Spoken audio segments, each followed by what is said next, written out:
Terus. Halo, assalamualaikum warahmatullahi wabarakatuh. Jumpa kembali bersama TKP, tempat belajar tukang kayu pemula yang profesional ekes-ekes. Baik, pada kesempatan kali ini mungkin saya cuma akan bercerita pada kalian semua tentang pengalaman saya, guys, ya. Waktu dulu saya pertama belajar nukang, guys. Tapi bagi teman-teman yang baru mampir di channel kami, saya ucapkan selamat datang, guys, dan jangan lupa dukung kami dengan cara subscribe yang ada di bawah, guys, ya. Tekan like jika Anda suka dan silahkan share ke teman kalian jika informasi ini bermanfaat bagi kalian. Baik, apa guys? Lari guys aku, guys. Jadi begini, dulu itu saya kok nukang kayu itu gimana ceritanya? Gini guys, dulu itu waktu saya masih sekolah menengah pertama, guys, SMP, guys, itu memang mungkin apa bakat atau apa saya juga enggak tahu.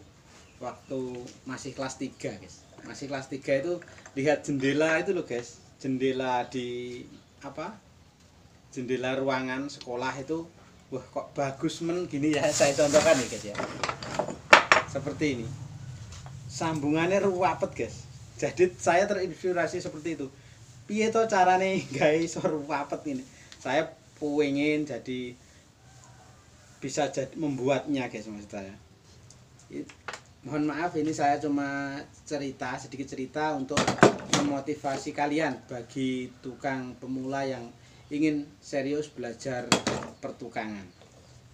Jadi gini, guys, dulu itu saya lihat sambungan jendela di sekolah saya itu rapet, guys, bagus, guys. Saya tuh pengen, terus sampai di rumah itu setelah kan kelas 3 itu mau lulusan, setelah lulus itu saya ya juga mencoba-coba pengen buat sesuatu yang terbuat dari kayu, guys.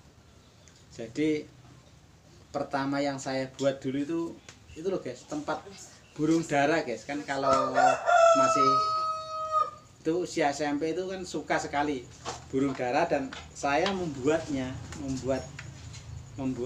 kalau sini namanya gupon, guys. Dari dari kesukaan saya lihat terinspirasi, guys, terinspirasi dari sambungan rapat itu tadi, saya mencoba membuat gupon doro, gupon rumah burung dara itu yang kecil itu. Saya buat dari kayu seadanya, dan kayak pakunya woke yang kayu bekas, guys. Dari kejadian itu saya sampai berapa nih? 1 minggu, guys. 1 minggu itu baru jadi. Terus itu jadi bagus. Di pikiran saya begini, wah saya ingin jadi tukang kayu. Padahal dulu itu tukang kayu itu kan kalau anak seusia SMP kan tidak mungkin suka.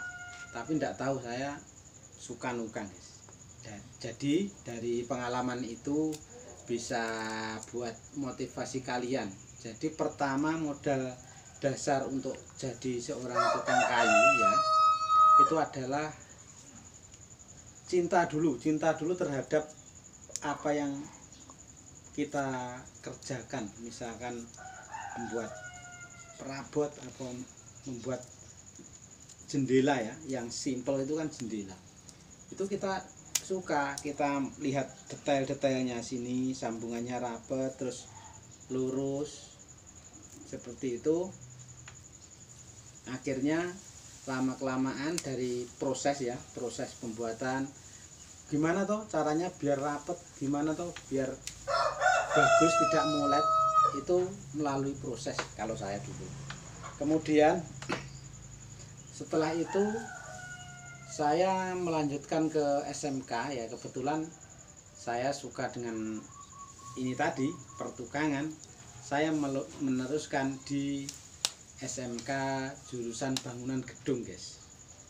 Jujur saja di Ponorogo, dan peminatnya untuk bangunan gedung itu sendiri cuma sedikit. Dulu itu cuma satu sekolahan, cuma ada satu kelas, dan ternyata setelah saya masuk di SMK tadi jurusan bangunan gedung itu tidak menggeluti masalah perkayuan, ya sedikit ada menggeluti perkayuan, tapi yang diajarkan lebih dalam, lebih banyak itu tentang bangunan gedung, bagaimana cara menggambar bangunan yang detail, bagaimana cara perhitungan konstruksinya, seperti itu. Akhirnya ya saya ngikuti aja, loh saya sekolah pengen nukang tapi ternyata dapatnya malah menggambar, guys. Dan pada waktu itu saya juga tertarik pada gambar yang katanya dulu itu kalau bisa menggambar bangunan gedung itu, kalau dulu saya menggambarnya cuma pakai Rapido, guys. Rapido pulpen gambar itu yang biasanya ada ukurannya 0,1, 0,2 dan seterusnya. Itu alhamdulillah bagus gambarnya. Terus apa tuh, dari gambar itu ya cuma itu ngikuti sekolah. Kemudian pada waktu kelas 2 saya PSG-nya karena saya suka dengan apa itu, dengan kayu. Saya PSG-nya di mebel, guys. PSG di mebel, dan karena saya suka dan kendel, guys, ya. Di mebel itu disuruh buat kusen dulu, guys. Cerita masih teringat membuat kusen itu karena suka. Itu saya ndak takut menggergaji kayu. Nanti kalau kayunya itu apa, kayunya kurang atau gimana, butuh tak geraji, nek engko rapas ya diguak. Ternyata kan di pikiran saya itu seperti itu, dan ternyata kayu yang dimiliki oleh mebel itu pun semeter itu kan sudah ada nilainya, harganya sudah bernilai harganya. Jadi saya dimarahi oleh pemiliknya mebel itu sendiri. Akhirnya dari itu saya terinspirasi bahwa kita membuat pertukangan kayu itu harus hati-hati dan teliti. Jangan sampai kayu yang kita buat itu terbuang sia-sia karena kesalahan kita, seperti itu. Kemudian dulu itu mengikir geraji, guys. Mengikir geraji itu karena gergaji gorok dulu, Mas. Gergaji goroknya itu apa, kurang tajam. Untuk saya tak pikir, bos, tak pikir seperti ini sampai selesai. Sore itu sudah jam 4, jam setengah 5 kan pulang PSG. Paginya saya dipanggil lagi oleh pemilik mebel, bosnya, guys. Dipanggil, Kusmanto, nama saya kan Kusmanto. Kusmanto, kamu yang ngikir geraji ini ya? Kalau maaf dulu pakai bahasa Jawa, kalau Ponorogo itu bahasa Jawa. Kus, kowe ngikir geraji gitu? Nggih, Pak. Saya gitu, Bos. Dimarahi habis-habisan, tapi dalam dimarahi itu tadi saya diajari kalau ngikir lagi, nek ngikir neh ngene, iki digaris dhisik gitu. Diajari. Teman-teman saya enggak diajari, cuma saya yang diajari karena saya kendel, enggak takut kalau dimarahi itu gimana, itu saya enggak takut. Akhirnya ya seperti itu. Baik, dari cerita tadi, untuk kalian, buat kalian yang pengen belajar tukang kayu mohon maaf, saya harapkan jangan takut mengerjakan sebuah proyek, dan kalian teliti, harus hati-hati ya. Jangan takut tapi harus hati-hati dalam mengerjakan sebuah produk itu, bos. Dan kemudian apa ya, kuncinya berani dalam mengerjakan sesuatu itu. Insya Allah nanti kalian akan bisa sukses. Berani, dan kita harus punya ilmu tentang pertukangan kayu yang benar.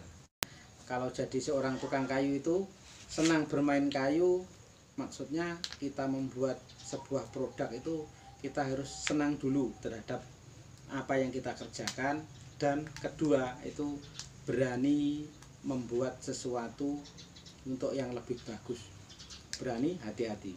Oke, demikian yang bisa saya sampaikan. Ada kurang lebihnya saya mohon maaf guys, dan saya berdoa semoga kalian semua yang serius ingin belajar pertukangan kayu, semoga kalian sukses mendapatkan apa yang kalian cita-citakan. Terus simak video-video dari kami, semoga video-video ini bermanfaat untuk kalian. Oke, salam pertukangan. Assalamualaikum warahmatullahi wabarakatuh.